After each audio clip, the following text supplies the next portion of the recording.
तो जैसा कि आपको मालूम होगा कि हाल ही में भारत ने यूएस के द्वारा ईरान पर लगाए गए सैक्शंस यानी कि प्रतिबंधों के बावजूद भी अगले 10 सालों के लिए चाबहार पोर्ट की डील को फाइनलाइज किया, जो कि भारत की जियोग्राफिकल लोकेशन के हिसाब से बेहद ही इंपॉर्टेंट है। साथ ही भारत का यह एक ऐसा ऐतिहासिक कदम था जो भारत के लिए कर पाना इतना भी आसान नहीं था। लेकिन आपको यह बात सुनकर थोड़ा शॉकिंग लग सकता है कि जिसकी वजह से भारत को ईरान के चाबहार पोर्ट पर अगले 10 सालों के लिए कब्जा मिला, अब उनकी एक हादसे में मौत हो चुकी है। आज हम बात कर रहे हैं ईरान के राष्ट्रपति इब्राहिम रईसी और विदेश मंत्री की, जो अजरबैजान से अपने देश में लौटते समय हेलीकॉप्टर क्रैश के दौरान मारे गए। हालांकि यह मौत है या फिर साजिश, इसकी इन्वेस्टिगेशन अभी भी चल रही है, लेकिन आपके लिए कुछ बातें जानना बेहद जरूरी है कि उनकी मौत से भारत की मार्केट पर क्या इफेक्ट पड़ेगा। एक्सपर्ट ने खुलासा किया है कि ईरानी राष्ट्रपति इब्राहिम रईसी की मौत के बाद डोमेस्टिक मार्केट में बहुत बड़ा फ्लक्चुएशंस देखने को मिलने वाला है, जिसका इफेक्ट मेजरली भारत पर भी देखने को मिलेगा, क्योंकि जो जियोपॉलिटिकल टेंशन है वह पहले से और भी ज्यादा भीषण होने वाली है। क्योंकि उनकी मौत के बाद भारत, रूस और चीन जैसे एशियन कंट्रीज ने इनकी श्रद्धांजलि देने का अनाउंसमेंट कर दिया है, लेकिन पश्चिमी देश अमेरिका, इजराइल और कनाडा में अभी भी सन्नाटा छाया हुआ है।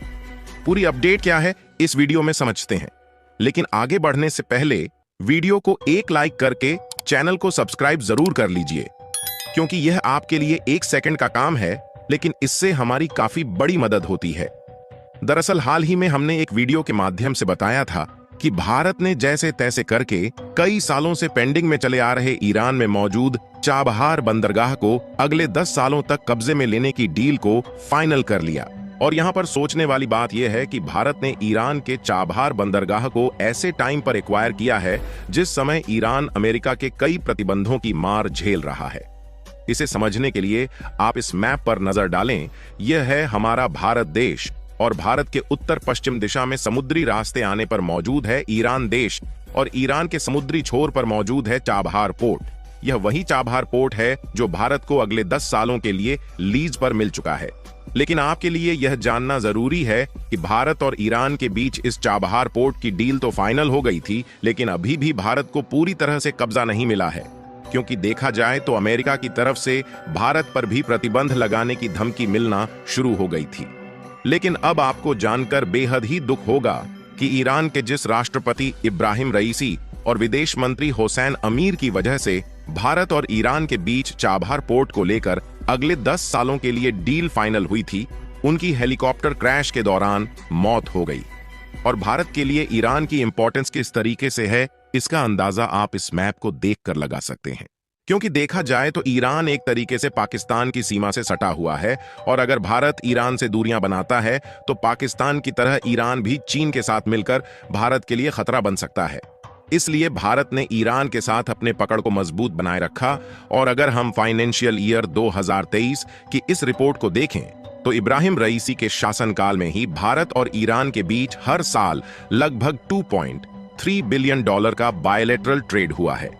जिसमें से भारत ने $1.6 बिलियन के अकेले प्रोडक्ट को एक्सपोर्ट किया है, जिससे भारत ने भारी भरकम मात्रा में पैसा भी कमाया है। और भारत ने न सिर्फ ईरान में प्रोडक्ट को एक्सपोर्ट किया है, बल्कि हमने ईरान से सस्ते दामों में कच्चा तेल को भी खरीदा है, जिससे पिछले कुछ सालों से भारत में महंगाई का खास असर देखने को नहीं मिला। क्योंकि जब दुनिया के कई देशों में तनाव चल रहा था और दुनिया भर के कई देशों की महंगाई आसमान छू रही थी, तो उस बीच रूस और ईरान केवल 2 ही ऐसे देश थे जो भारत को सस्ते दामों में कच्चा तेल दे रहे थे, जिससे भारत पर महंगाई का खास असर देखने को नहीं मिला है। यहाँ तक कि वैश्विक महंगाई को भी कंट्रोल करने में ईरान और रूस का ही हाथ माना जाता है, क्योंकि ईरान और रूस के द्वारा सस्ते दामों में कच्चा तेल बेचने के कारण अमेरिका, सऊदी अरब और यूएई जैसे देशों को भी मजबूरन सस्ते दामों में कच्चा तेल बेचना पड़ा, जिससे महंगाई काफी हद तक कंट्रोल में बनी रही। लेकिन अब जब ईरान के राष्ट्रपति की मौत हेलीकॉप्टर क्रैश के दौरान हो गई है,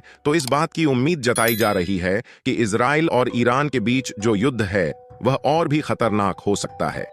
इसका अंदाजा आप इसी बात से लगा सकते हैं कि ईरानी फॉर्मर फॉरेन मिनिस्टर जावेद शरीफ ने राष्ट्रपति और विदेश मंत्री की मौत के खातिर इसका इल्जाम सीधे यूएस सैंक्शंस के ऊपर झोंक दिया है। क्योंकि देखा जाए तो ईरानी राष्ट्रपति और विदेश मंत्री की जिस हेलीकॉप्टर में मौत हुई है, वह अमेरिका से ही खरीदा गया हेलीकॉप्टर था।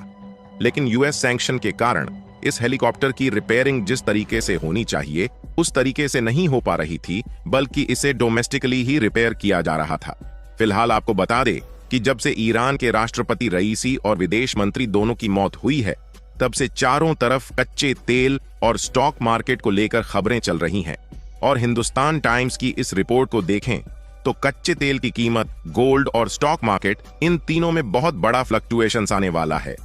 इसका सबसे बड़ा कारण यह है कि इस हादसे के बाद इजराइल और ईरान के बीच टेंशन को और भी ज्यादा बढ़ने की आशंका जुट चुकी है, क्योंकि हमने आपको पहले भी बताया कि ईरान और रूस इस समय दो ही ऐसे देश हैं जो कच्चे तेल को सस्ते दामों में दुनिया भर में बेचकर महंगाई को कंट्रोल किए हुए हैं। क्योंकि देखा जाए तो जितने भी प्रोडक्ट है उनका इंपोर्ट और एक्सपोर्ट ट्रांसपोर्टेशन से ही किया जाता है, और इन ट्रांसपोर्टेशन के लिए डीजल और पेट्रोल का इस्तेमाल होता है, जो कि क्रूड ऑयल से ही रिफाइंड करके बनाए जाते हैं। और ऐसा पहले भी देखा गया है, जब कई देश आपस में युद्ध में सिमटते हैं तो कच्चे तेल की कीमतें बढ़ने से दुनिया भर की इकोनॉमी लड़खड़ाने लगती है और शेयर मार्केट क्राइसिस की ओर जाने लगता है। हालांकि शुरुआती दौर में भारत में इसका असर देखने को नहीं मिलेगा, लेकिन इस समय ईरान में कच्चे तेल की कीमत बढ़ना भी शुरू हो चुकी है। और न सिर्फ कच्चे तेल की कीमत बढ़ रही है, बल्कि ग्लोबल मार्केट में एक बहुत बड़ा बदलाव भी देखने को मिल सकता है, जिसमें स्टॉक मार्केट और गोल्ड प्राइसेस भी शामिल है। फिलहाल अभी आपके लिए यह भी जानना जरूरी है कि आखिर ईरान के राष्ट्रपति इब्राहिम रईसी और विदेश मंत्री अमीर अब्दुल्लाहियान की मौत कहां और कैसे हुई। दरअसल अगर आप इस मैप पर नजर डालें तो यह है हमारा भारत देश, और भारत के उत्तर पश्चिम दिशा में मौजूद है ईरान देश। और अगर ईरान का जो वेस्टर्न एरिया है इसके ऊपर साइड देखें तो यहाँ ईरान की सीमा से सटा हुआ है अजरबैजान,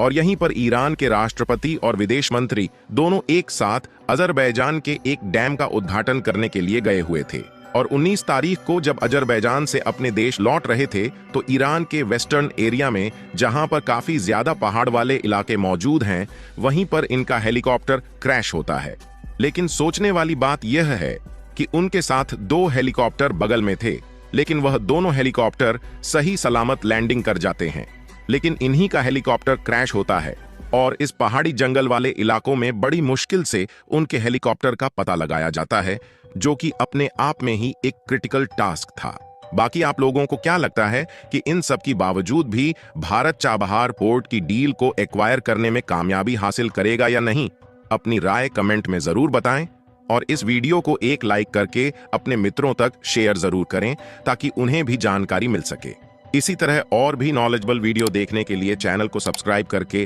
बेल आइकन को ऑल पर जरूर सेलेक्ट करें। जय श्री राम।